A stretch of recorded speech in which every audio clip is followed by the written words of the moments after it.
স্বপ্নের প্রজেক্টটা চালু করেছেন আরো 1 বছর আগে, না দাদা? 1 বছর আগে।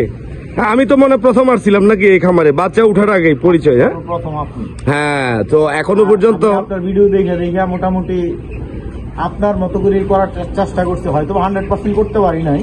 হ্যাঁ, চেষ্টা করছি যে যাতে করে আপনার মতোই করতে পারি। হ্যাঁ, আপনার থিওরি মোতাবেক করেই আমি আপনাকে একটু ভিতরে যাই। হ্যাঁ আচ্ছা, ওকে, ভিতরে আসলাম। আবার অনেকে খুবই কষ্ট পান যে আমার ভিডিওতে খালি সিপির বস্তা দেখা যায়।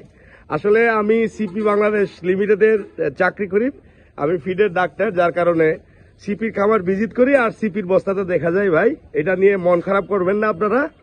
যাই হোক, দেখেন খামার ব্যবস্থাপনা আজকে কতদিন দিদার ভাই? 12 দিন। হ্যাঁ 12 দিন।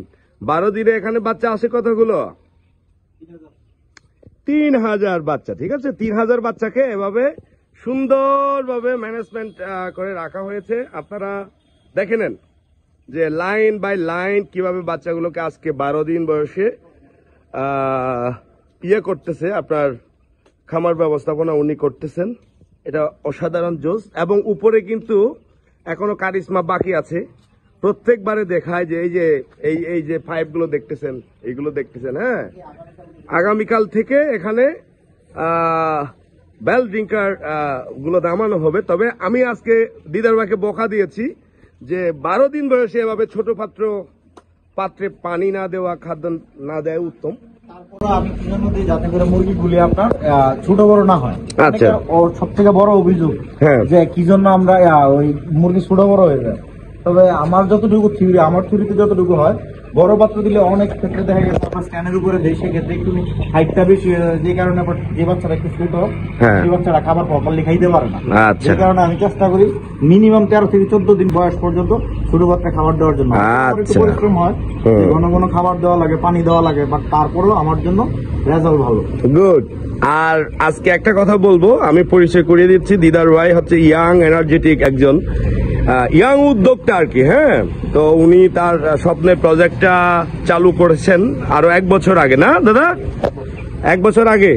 হ্যাঁ, আমি তো মনে প্রথম আসছিলাম নাকি এই খামারে, বাচ্চা উঠার আগে পরিচয়। হ্যাঁ প্রথম আপনি। হ্যাঁ, তো এখনো পর্যন্ত আপনার ভিডিও দেখে মোটামুটি আপনার মতো করে করার চেষ্টা করছি, হয়তো 100% করতে পারি নাই।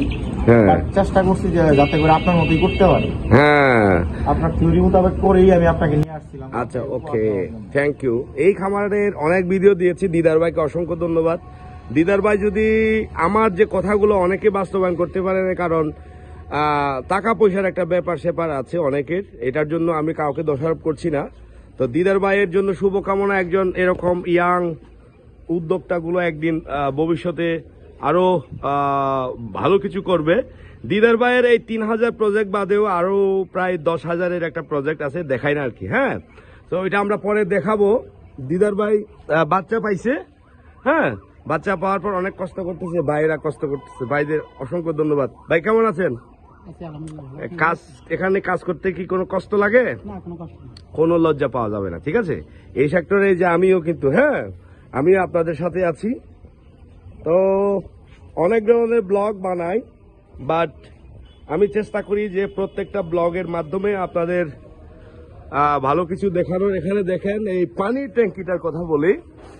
এখান থেকে যে পানির লাইনটা যায়, ওষুধ মিক্স এভরিথিং এখান থেকে যায়। হ্যাঁ, তো এই পানির ট্যাঙ্কিটা কিন্তু আপনাদের সাবধানতার সাথে হ্যান্ডেল করতে হবে। হ্যাঁ, এটা কয়েকদিন পর পর পরিষ্কার করতে হবে। এটার মধ্যে যদি সালমোনেলার ইনফেকশন হয়ে যায়, পুরো খামারে ছড়াই পড়বে। হ্যাঁ, তো এখান থেকে আপনারা অল্প অল্প পানি মিক্স করে এখান থেকে আপনারা দিতে পারেন। হ্যাঁ, তবে সব মিলিয়ে আমি আপনাদের ভিতরটা, হ্যাঁ হ্যাঁ তো এখান থেকে আমি আপনাদের আরেকবার দেখানোর চেষ্টা করি, কারণ বাইরেরটা আপনাদের দেখিয়েছি এবং ভিতরেরটা দেখানোর জন্য আমি ভিতরে চলে আসছি। তো ম্যানেজমেন্ট আসলে এক্সিলেন্ট। তো বাইরে থেকে আপনাদের আরেকবার দেখাই যে বাইরে থেকে এই জিনিসটা আপনাদের মেনটেন করতে হবে। হ্যাঁ, এটা খুবই সুন্দর। বারবার শেষের দিকে আরেকবার বলে দিই, সন্ধ্যা হওয়ার সাথে সাথেই আপনার এই পর্দাটা নিচে ফেলাই দিবেন। এখানে 2টা প্রোটেকশন, একটা হচ্ছে পলিথিন আছে এই পর্যন্ত, আর একটা হচ্ছে কাপড়।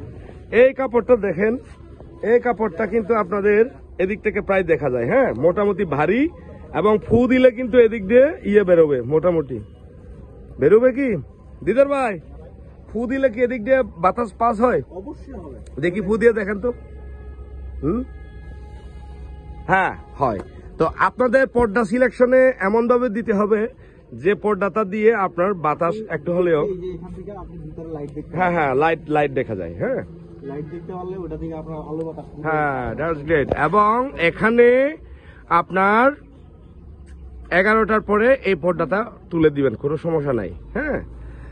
বায়ু চলাচল, অক্সিজেন চলাচল এটা ঠিক রাখতে হবে আপনাদের। তো সবাইকে অসংখ্য ধন্যবাদ, আজকের মতো বিদায় নিচ্ছি। কোনো একদিন আরো একদিন এসে দেখাবো। ভিডিওটা অবশ্যই শেয়ার করবেন, সাবস্ক্রাইব করবেন।